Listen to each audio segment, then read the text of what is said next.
Good Oh, afternoon, Mary. Hello. Maggie. it is so nice to see you. You too. It's great. I wish I was there in person, like I was, sort of, I don't even know now. It feels like, I don't think it was actually that long ago, but it feels like absolutely forever since I've seen, the West Coast. It's good to have you back. Yeah, so good to see you too. Well, Patrick. well, Mary, thanks for joining here virtually, and we'll find a way to get to back to the West Coast when health. Oh, don't you worry. I am there as soon as it's safe to do so, and we're cleared. I am coming out. I miss it so much. Great. Well, maybe we can get started here, and Yeah. just want to say good afternoon to everyone. And I'd like to begin by acknowledging that I'm streaming today from the traditional unceded territory of the Squamish, Tsleil-Waututh, and Musqueam nations. And many of our attendees are streaming from the traditional unceded territories of the Sechelt and Lilwat nations as well. And as we gratefully turn the calendar to 2021, we are still living with the impact of the COVID-19 pandemic. And I know that everybody on this call is focused on ensuring our small businesses and local economy are best able to weather through the pandemic so they can emerge viable, resilient, and competitive, and continue to provide the vitality of our communities. And of the 13,000 square kilometers of West Vancouver Sunshine Coast Sea to Sky country is exceptionally diverse with very distinct contexts, extending from rural communities to urban centers. Much of our economy is reliant upon tourism, recreation, arts, culture, the hospitality sector, which have been especially impacted, among many other traditional and emerging sectors that our small businesses operate in, which in turn makes up the backbone of our economy. And I'm very pleased to be joined here today by many of the chambers of commerce in my riding, including Melissa Pache of Whistler, Holly Kemp of West Vancouver, Meredith Kemp of Pemberton, Ron Seymour of Pender Harbor, Chris Nichols of Gibsons, Louise Walker of Squamish, and Ed Pednog from Sechelt. And with that said, it is my great pleasure to introduce our special guest today, the Honourable Minister Mary Ng, who in her role as Minister of Small Business and Export Promotion has been integral to our COVID-19 response and supports for small businesses. And Mary is one of the hardest working MPs I've ever met and seems to be everywhere all the time, virtually now that she can't be there in person, through her role, both within Canada and around the world. And as she mentioned, she knows our beautiful region very well. So with that, Mary, I'd like to turn it over to you. Well, thank you so very much, Patrick. It's so great to see everyone. And, as I said earlier, when I sort of squealed into the call, I certainly miss being out. On our beautiful West Coast. And I'm looking forward to a time when we are able, to do that again. And we are seeing a light at the end of the tunnel. I mean, there is a vaccine. It is making its way through, but we are, but it's the light at the end of the tunnel. So we're still in that tunnel, and it has been terribly, terribly difficult for so many businesses and for so many people in 2020. I agree with you. It's good to see the back of 2020. And as we head into 2021, we're going to keep working hard to get our businesses and people, Canadians, through this very, very difficult time and get on that road to recovery. And there's certainly a whole lot of work to be done still. It really is terrific to be with Patrick. Can I help you? I'm not sure. Okay. Patrick, it's great, to be with you. Now, I mean, talking about hardworking MPs, listen, Patrick is exceptional. It's terrific. I mean, what he does, and I get to do what I do because I can rely on Patrick feeding us in sort of the perspective, your perspectives, your voices, quite candidly. During this period, when I think about at the beginning of the pandemic, how critical it was to hear directly from the chambers, from businesses, in all sectors. And despite my department having a call every single day at 11 o'clock, every day at 11, I mean, and there were, hundreds, if not thousands, I mean, if you know, if you include the, you know, the organizations like the chambers that represented businesses, I mean, it really represented thousands of businesses on those calls every single day. And having Patrick, your ear to the ground and just giving us that feedback was just so incredibly helpful. So thank you for you know, your strong and intelligent voice fighting for everybody in Ottawa. Now in Ottawa virtually, I think I saw you once in Ottawa, right, in all of this time, and we just happened to be there, and that's because all of us are working as virtually as we can. But I too, before we start, I want to acknowledge that I'm joining you from Toronto, and I'm here on the traditional territory of the peoples of the Anishinaabe, the Wendat, the Haudenosaunee, and the Mississaugas of the New Credit River. And like just so many places across this country, and certainly communities in West Vancouver, Sunshine Coast, Sea to Sky Country, it's just been hit hard by COVID-19. And you've got industries and sectors that are, you know, that are particularly impacted because of the type of sectors that you are, and small businesses in your communities have just endured what I would call historic hardships. I mean, and you've met them all on with incredible determination. I mean, as the small business minister, I mean, I just couldn't help think, and it's because in my office there actually also is, you know, is the menu of the Chinese food menu from my dad's restaurant, you know, which is the small business I grew up in. And, you know, and I often think, boy, if this had happened to us when we, you know, growing up and we were new to Canada, like, you know, what would we do? And so it is with that heart and that mind, but also the voices of all of you that helped us do what we all needed to do together for these past many months. And I just want to, you know, kind of thank all of you as well. I mean, the chambers, the business associations that just represent the businesses in your community and serving your members, and just your continued effort to do that. So thank you, because I know that it just can't be easy. In fact, I know how hard it has been.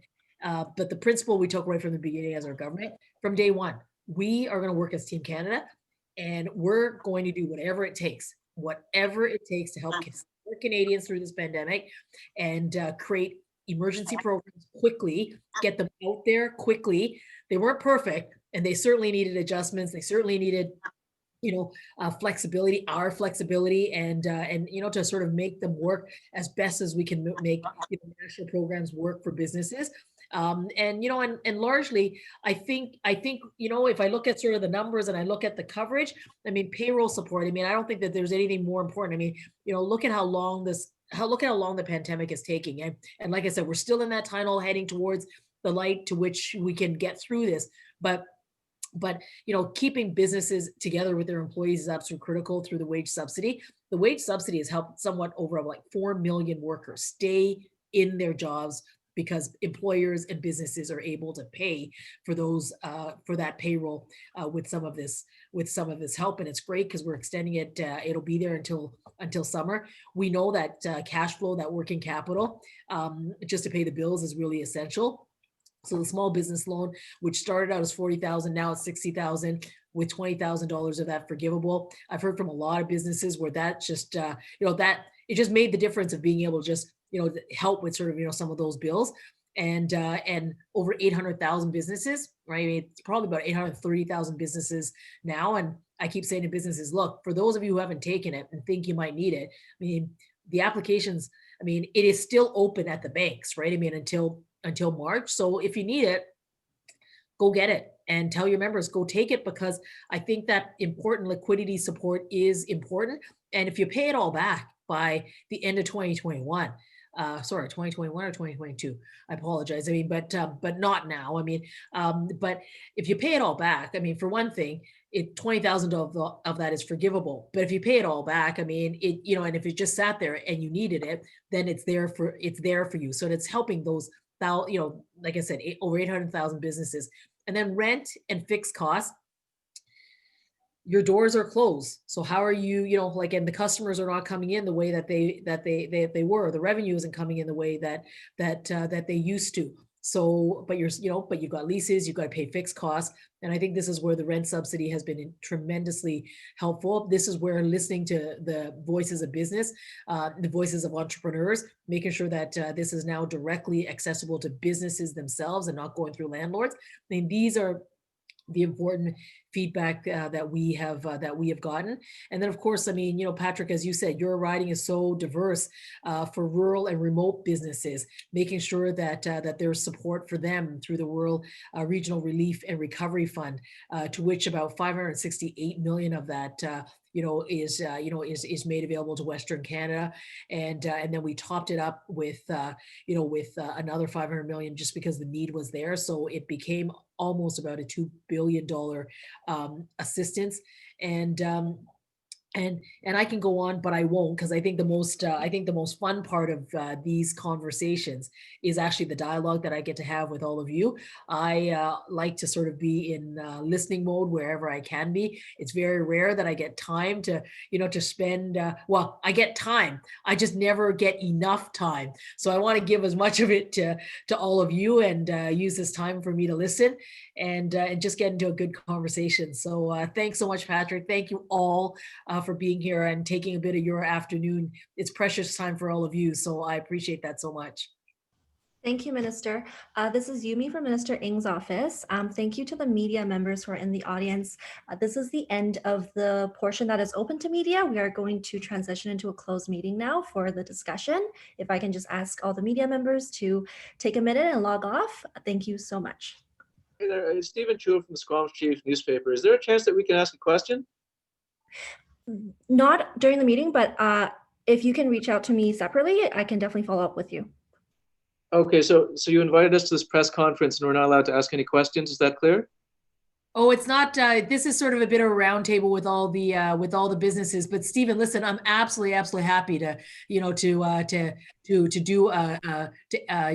answer any questions you might have. But I wouldn't mind using this time to kind of chat with the the businesses in the chambers here. But absolutely right afterwards, we can hop on a call if that's all right.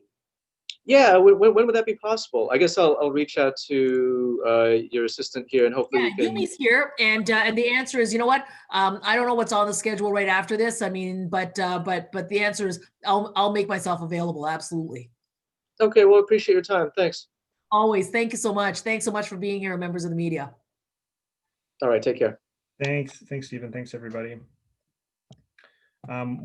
Minister, thanks, or Mary, thank you very much for your comments, and I think that's a great intro to the discussion that we're going to have at this point. And I would really like to turn it over to our participants to ask some questions. And with that, maybe up first, Melissa Apache from the Whistler Chamber. I'd love to hear some of the questions that you have for the minister. And how I'd like to do this here is perhaps each person could ask 2 questions, and I'll turn it over to the minister to respond. Yeah. That's great.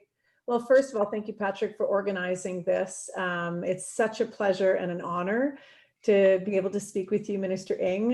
The last time we saw you, you were in our Arts Whistler and the More Young Arts Center. It was a Friday afternoon and it was ski day, and it was such a great honor to have you. So I'm really hoping we can get you back at some point. So welcome to Whistler. So first off, I want to thank you and the federal government for all the work you do. Patrick has been absolutely, like you said, incredible and on point all the time. So he's always available for us.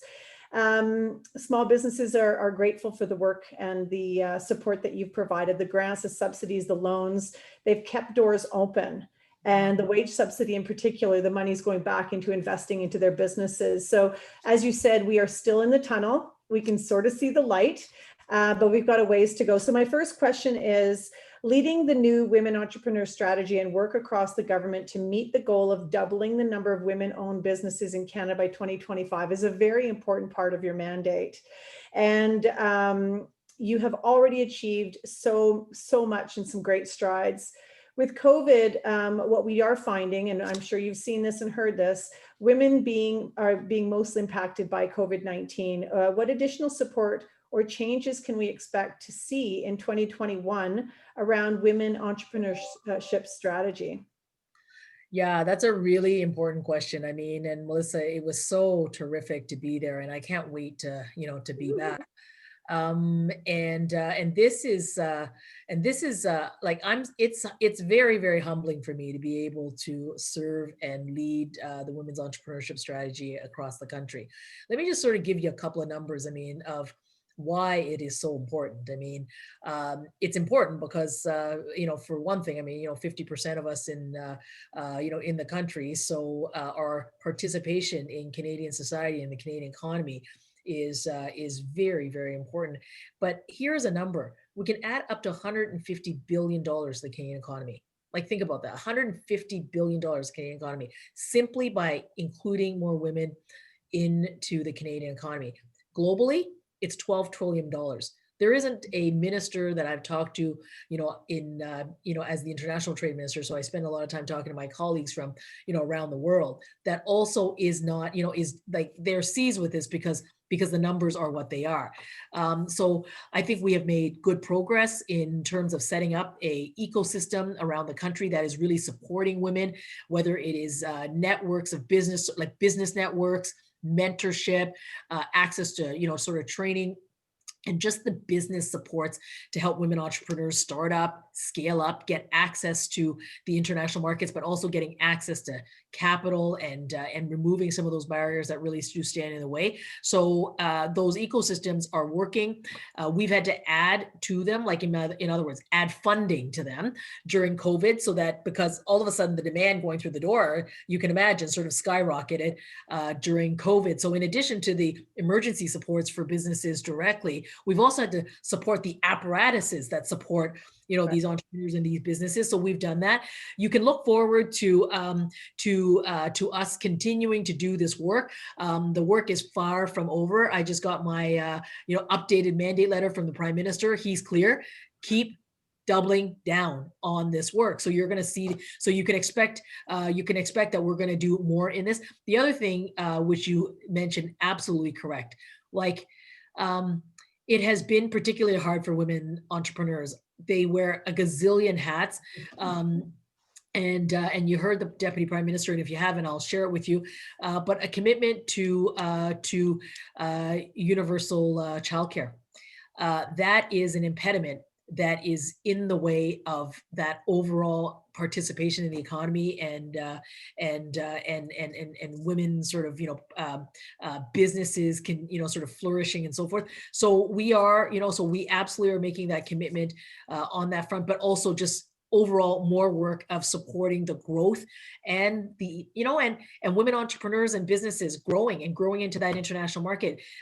You are more attuned to this than anybody, being on the West Coast of of markets like that in Asia. I mean, I think about the the CPTPP, which is our Trans-Pacific partnership with countries like Japan, Korea, Vietnam, Singapore. I just led the first ever virtual trade mission, a component of it specifically geared towards 4 women entrepreneurs to South Korea. It was great. But this is the work. The work is to help support the efforts of our terrific entrepreneurs. That's fantastic. Thank you. That's a fantastic answer. We look forward to seeing how it all unfolds over the next little while. So my second question is results from our December Mind Reader survey, which is in partnership with the BC Chamber. Whistler businesses are reporting that they are in poor to very poor shape coming into 2021, which is, as I say, Vancouver Board of Trade had their meeting this morning as well, an economic update, and they were sharing the same thing. Small and medium-sized businesses are asking for more cash flow to keep their doors open and keep Canadians employed over the next months. What additional support will your government be offering to businesses in 2021 to ensure we keep the backbone of our economy strong? And I think what the big question here would be, we know that everything's landing on at the beginning of June or in summer. Will those programs be extended, and what can we be expecting as far as planning into summer of 2021 and beyond? Yeah, that's a very important question. I mean, I think that, I think I can't give you the specifics to that, but because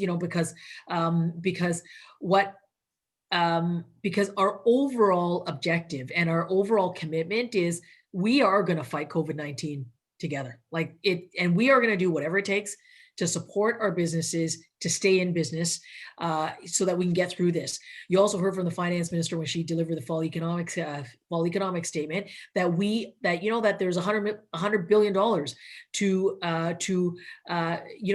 that will be used in the economic recovery that will help our businesses and our economy, sort of stimulate on that road to recovery so that Canada can continue to be competitive and that we have the supports that are going to be needed to help our business community and certainly our small businesses not only weather through this, but to come out through this. So I think the answer to this is we are going to do everything possible, absolutely everything possible to make sure that we are supporting our businesses. And you've seen that that's what we have done, right? I mean, this thing started and our programs came out in March, that we then adjusted in the summer and then we adjusted in the fall. And, and this is just something we need to, that's very, very alive with us. And I know that you will keep inputting and talking to Patrick, but also to me to be sure that we have, that we continue to do what is necessary to help your businesses. Thank you so much for being here and answering those questions. Thank you. Well, thank you, Melissa and Mary. And I'm just conscious of the time here. I figure maybe we can just go to one question each for now. And if we can't get through all the questions with Mary, I'd be happy to answer them afterwards, because I know she's got a very tight schedule. And with that, I'd like to turn it over to Holly to ask a question from Patrick, do you want to take a 2 or 3 together and then I can answer 2 or 3 together? I'm happy to do it whichever way you wish. Okay. Whatever works. Sure. I know, and I apologize. See, didn't I say at the outset, there's never enough time, never. Absolutely. Anyhow. Well, I think that might be a good way of doing it.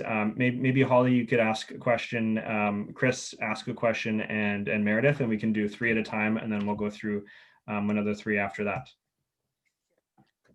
So Sure. Holly, over to you, I'll be please. very quick. I just thank both Patrick and Minister Ng for being here today and sharing with us everything that you guys as the government are doing.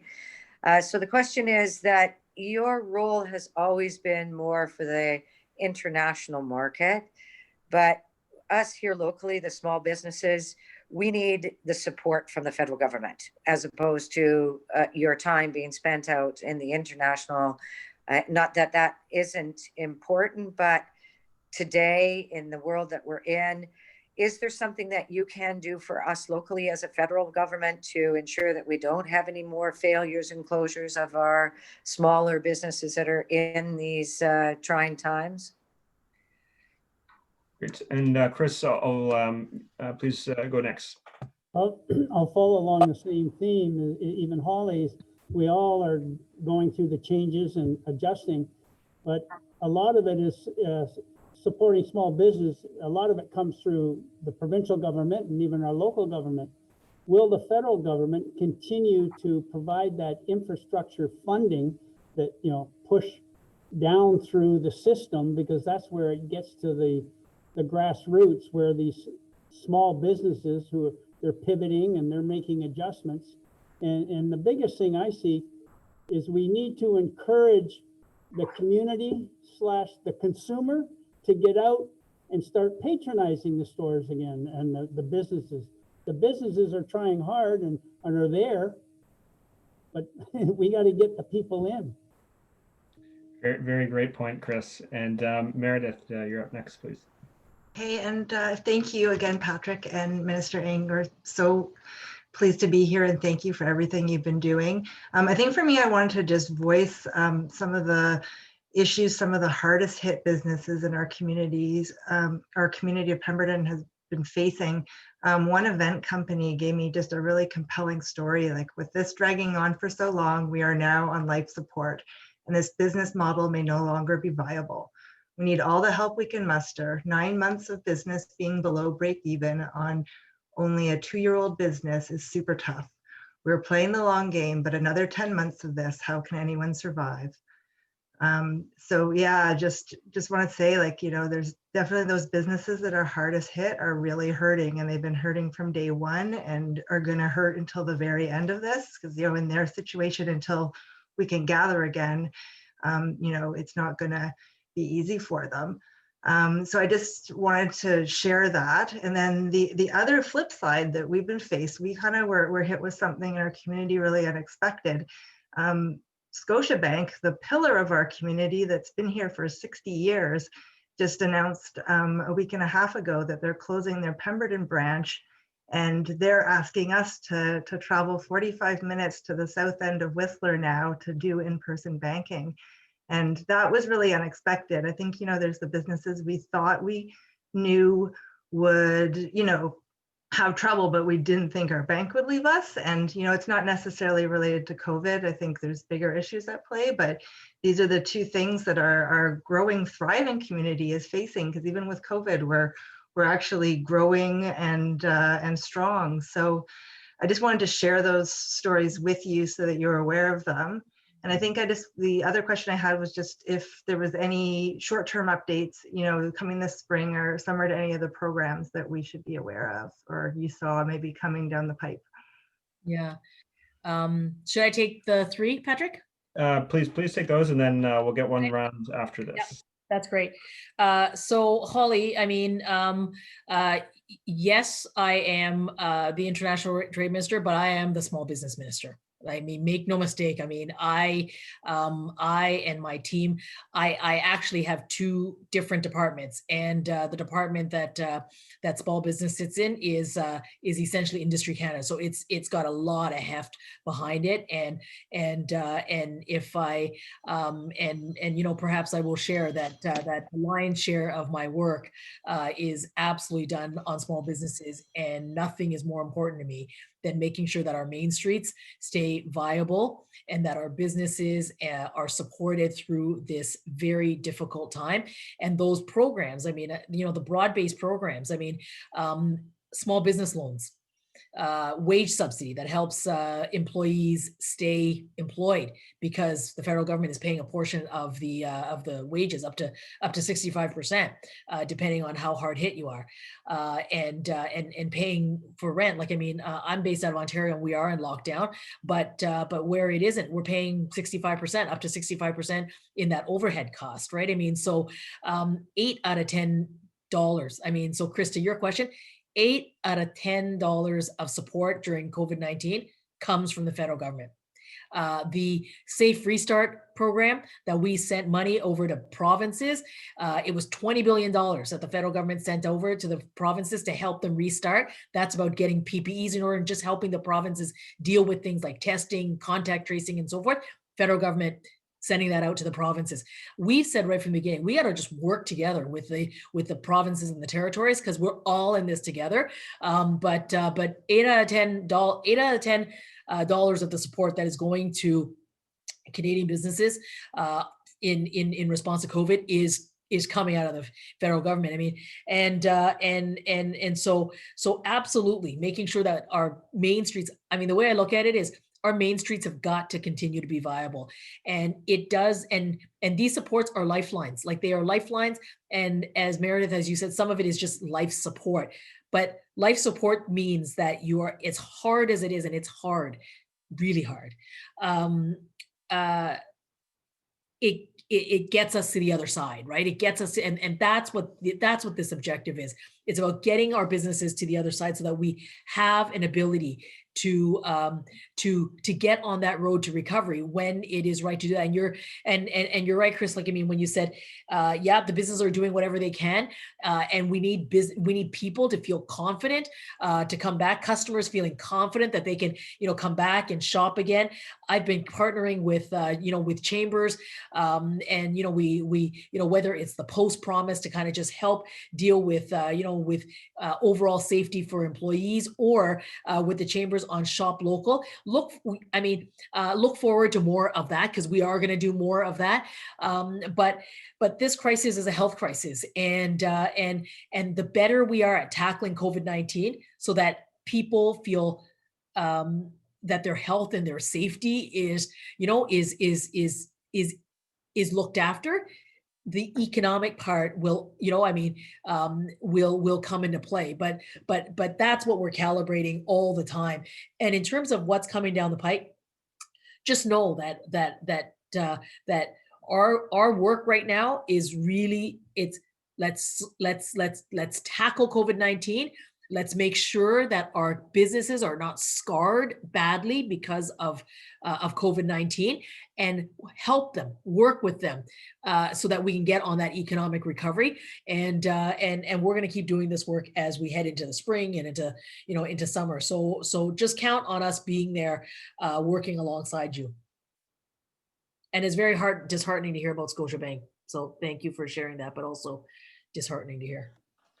Yeah, no, it's a very recent piece of news, and something that we're trying to do everything that we can to address or find some alternative, because it's a big issue. But with that, I'd like to turn it over to Ron next to ask a question, please. Well, good afternoon, and I too would add my thanks to both of you for organizing this event. It's the first time I've been able to participate. I feel a little nervous about trying to keep my questions on task. Nah, it's all right. We're just having a conversation. Yeah, I know. And but I'm just wondering, I think that our community in Pender Harbor, we're a small chamber, we're a small business location. We maybe have less than 150 businesses, small village, a lot of home-based stuff. But most of it is tourism related. We're in a beautiful area, and we can't necessarily seem to get our wheels going regarding economic development. Space and land is dear. It's very expensive for startups. And we have general problems beyond COVID that my questions seem to talk about. So it's just mixing it up a little bit. I hope you don't mind. No, not at all. If we wanted to expand and develop and entice more development up here, the two barriers come right off the bat. It's the price of property, because it's so leaned towards tourism and recreation. And the other is a labor force. We're off the beaten trail. We're north of Seashell, we're north of Gibson's, and we're kind of in that neck of the woods where we don't have the business support that the other two locations do have. So lots of labor potentials will reside in the southern part of our peninsula. But the tourism businesses are significant in terms of the accommodations that we have here, and staffing is a constant challenge. There's lots of competition for the people who want to work here or who are available. It's not uncommon for them to start on one job and then 2 weeks later go to another competitive opportunity because of an extra 50 cents or $1 added on the wage. So there's a bit of, and this isn't necessarily coming from my whole chamber, but it's something that I observe as a business professional doing this job that I'm in with the chamber. So I hope you're getting the feel for what I'm trying to convey here, is that there's a labor shortage. It's difficult to keep people around because they don't have access to housing, because it's priced out, and it's hitting the market of those who are here for recreational reasons. So the prices are high. We don't have, so if a business wants to hire 5 or 6 people who are coming from outside the area to work, they don't have a place to live without paying $1,500 a month in rent. And at $15 or $18 an hour, you know how quickly that gets soaked up. So, Ron, I think you touched on something that I feel like could be said in Whistler and Squamish and many other parts of the riding as well. And so thanks for that. And I'll give, I'd like to have Louise ask a question as well here before turning it over to the minister. Thank you. And, Louise, please, over to you. Thanks, Patrick, and thanks, Minister Ng, for having us here today. I just want to echo everyone's sentiment about the importance of all the support that's come from the federal government. We recently surveyed our members, and 1 in 2 of them have access support from government, the majority of which is federal access. So it's the wage subsidy is really the big one. So that's been a huge help. I did have some questions around childcare, but you have covered that. That is really percolating to the top of our interest, because with people working from home at the moment, things are slightly different. But that's going to change, and our childcare issue is going to absolutely come back out. So I noted down the universal childcare, and we'll spread the word on that. I also wanted to echo the sentiment around small businesses. We are quite a young community in Squamish. We've seen huge growth over the last 5 years. And by young, I mean young entrepreneurs, young businesses. So they don't have those reserves to go back onto. And they're micro, they're 1 or 2 staff, if they even have staff. But you did touch on that. So I have 2 slightly different questions that I've scribbled down. One is, I'd love to know more about the Shop Buy Local program that you mentioned. It is one of the key things that our businesses, our members want us to do. We have the skills and expertise to execute it. What we don't have at the Chamber is the funds. So I'm really keen to learn anything about that. And the other thing that is coming up more and more is around the mental health of our business owners. It's been a tough, long 10 months, and yeah, they need that support. So thank you. Great. Well, thank you, Louise. And before turning it over to the minister, I'd like to give Ed an opportunity to ask a question if he's interested as well. Absolutely. Thank you. Thank you, Minister. I'll piggyback a bit on what Ron was saying. My other day job is as a mortgage broker, and I do a lot of commercial mortgages, or try to do a lot of commercial mortgages on the Sunshine Coast. One of the things that I run into is from an entrepreneurial point of view, people don't have access to cash here. And the commercial lenders who are out in the market don't come to the Sunshine Coast because we're considered as a rural. I'm wondering how I can leverage your ministry and Patrick's office perhaps on how to elevate the profile for the Sunshine Coast, and how to have people know that we're here, we're viable, so that we can build some workforce housing, we can bring other businesses here, have some shops, some actual. I have a person who wants to start a dog food company out here, but I can't find land for them. I can't find financing for them because they are entrepreneurial. So they're brand new, they're starting out, they have the down payment, the banks won't look at them. So I need help on that perspective from a chamber point of view. Now, I think the chambers, if I can speak for the chambers, we're the economic development engine for the Sunshine Coast, probably for Whistler and Squamish as well.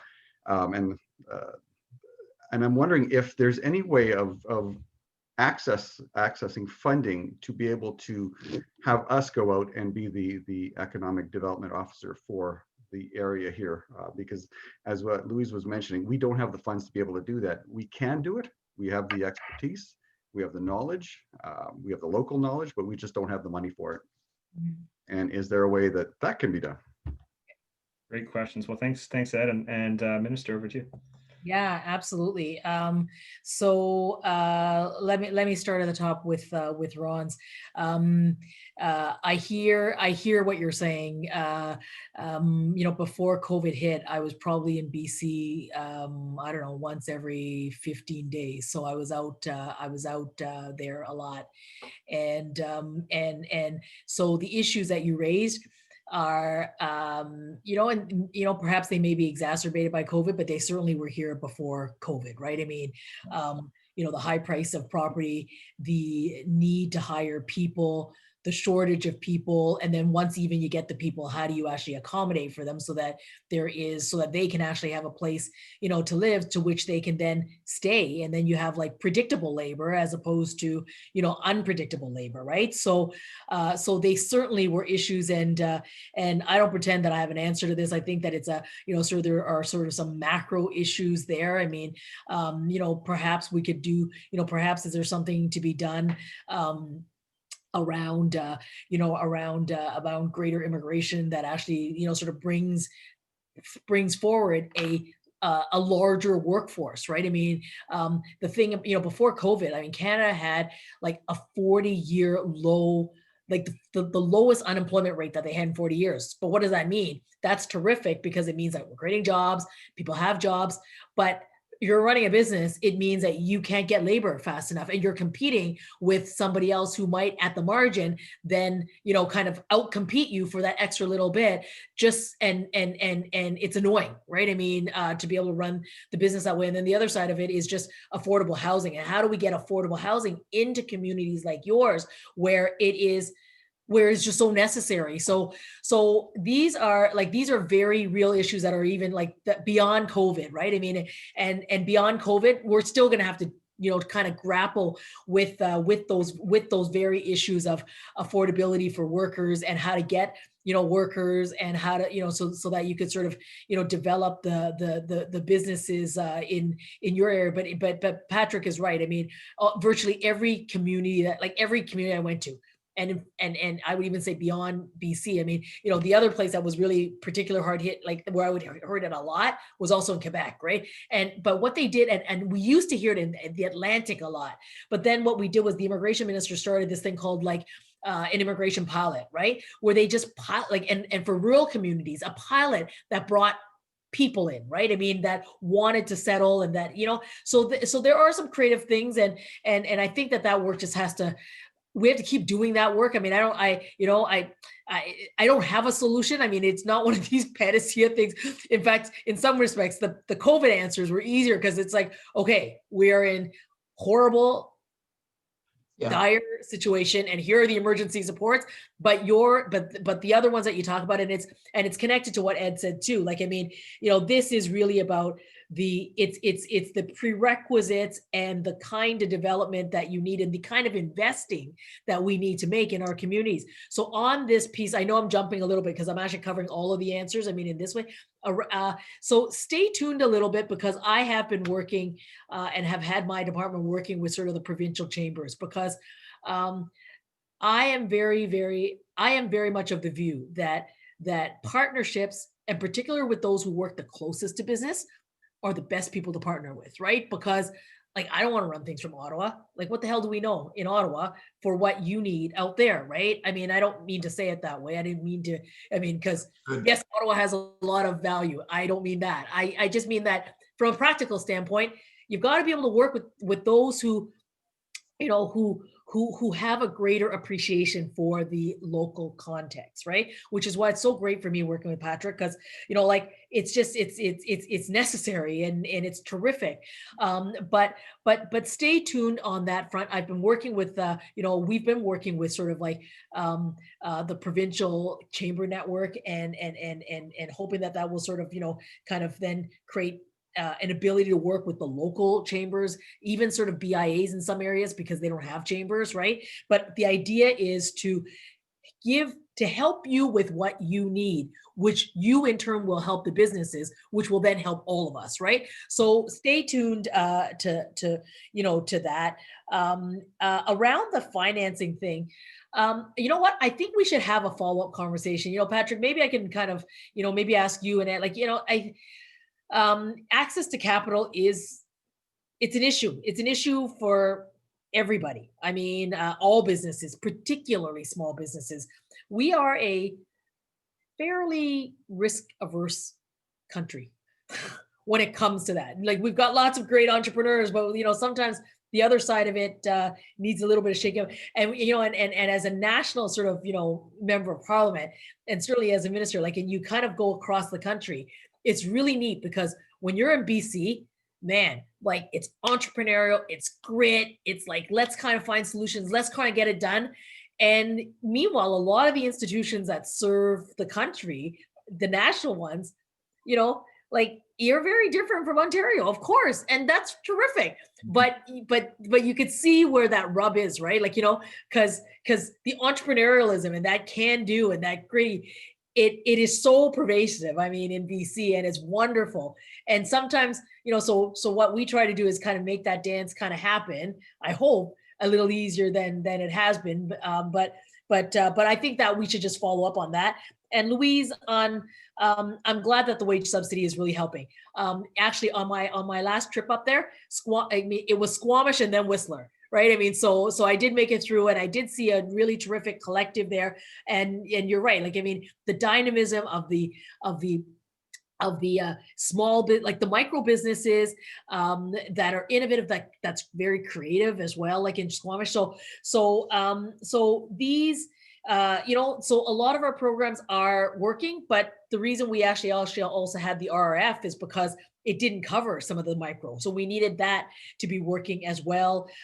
Minister Jolie, who is my terrific colleague, has been making sure that WD, which is sort of a key funding mechanism out there, and Community Futures and so forth, has, the funding to kind of then push out into those businesses.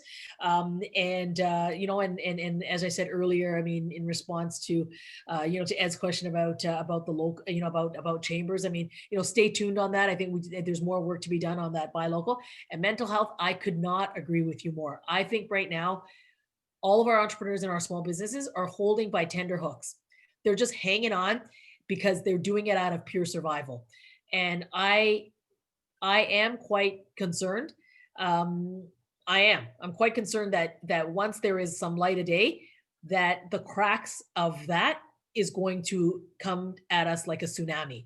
So on this, we already have a portal.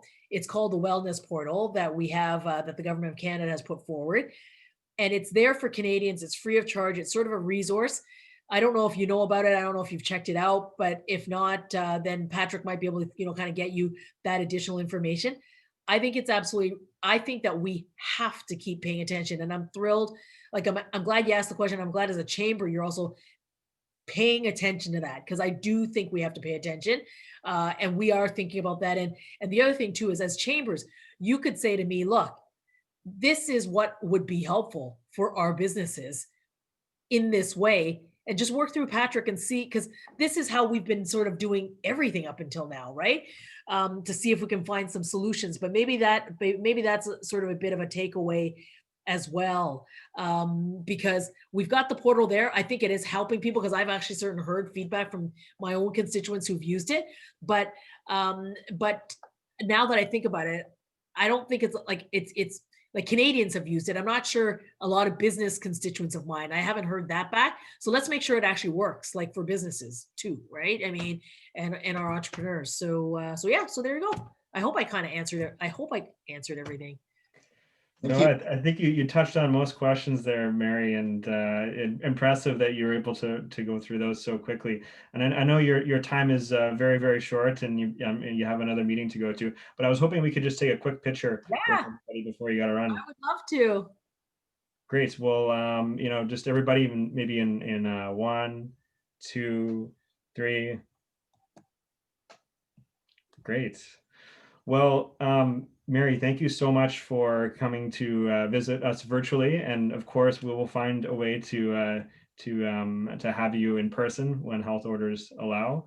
And really appreciate you hearing directly from small businesses and chambers here about what's going on. And we'll have to follow up about some of the things we talked about, like investment and otherwise. Yeah. No, thank you so much. I really appreciate it. Thank you for giving me your time. I know how busy you are, and to give me, feedback, and candid feedback is always helpful. Stay healthy, everybody. All the best for the beginning of 2021, and let's hope that light that we talked about in that tunnel, comes, this year, boy, oh boy, and keep well.